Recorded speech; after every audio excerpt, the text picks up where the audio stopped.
Vous remarquerez avec moi que lorsqu'il s'est retrouvé dans la maison de son père, la Bible ne dit pas qu'il était une personne qui vivait dans la prostitution, mais dès lors qu'il avait quitté la maison de son père, on a eu à voir ses vices, on a eu à voir cet art sortir de lui. On a eu à connaître un fils qui est un prostitué. On a eu à connaître un fils qui est irresponsable. On a eu à voir certains défauts se trouvant et se retrouvant dans ce fils. Alors, qu'est-ce que nous devions comprendre par rapport à ça?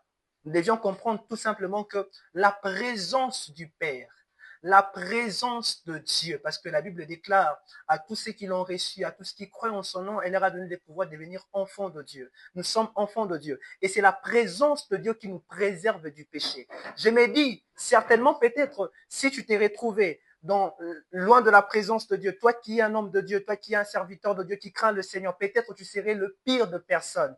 Pourquoi? Parce que tout simplement, tu as eu à prendre la décision de demeurer dans la présence de Dieu et la présence de Dieu te cache. La présence de Dieu cache tes défauts. La présence de Dieu te préserve du péché. Alors j'aimerais dire à quelqu'un qui est dans ce lieu, tout simplement que c'est la présence du Père, c'est la présence de Dieu, c'est dans la présence du Maître, dans la présence de la maison du Père que nous avons la sécurité, que nous sommes protégés face au péché. Ces fils prodigues, lorsqu'ils s'est retrouvé dans la maison de son père, on n'avait pas entendu parler d'un prostitué, d'une personne qui dilapidait le bien, qui dilapidait de l'argent, mais d'une personne qui était simple. Mais dès lors qu'il a eu à prendre la décision de quitter la maison de son père pour aller vivre seul, loin de la maison du père, on a eu à connaître un prostitué, quelqu'un qui vivait dans la prostitution. Et deuxièmement, par rapport à cette histoire, vous serez d'accord avec moi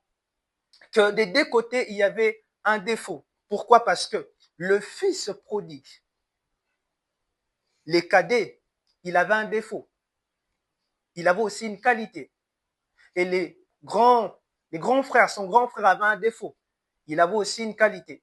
La qualité du fils prodigue, c'est que les fils prodigues étaient conscients de son droit. Son défaut était quoi? C'est qu'il était inconscient de son devoir. Alors que de l'autre côté, le vieux, c'est-à-dire l'aîné, était conscient de son devoir, mais il n'était pas conscient de son droit. Parce que la Bible est en train de dire, ses fils, lorsqu'il est venu devant, bien sûr les cadets, lorsqu'il est venu dans la présence de son père, il a dit, Père, donne-moi ce qui me revient, l'héritage qui me revient. Mais de l'autre côté, les grands frères n'étaient pas conscients de cela.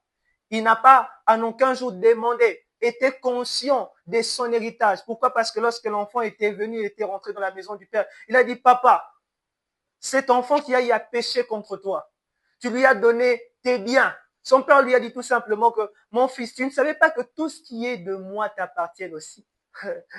Le fils prodigue était conscient de son droit.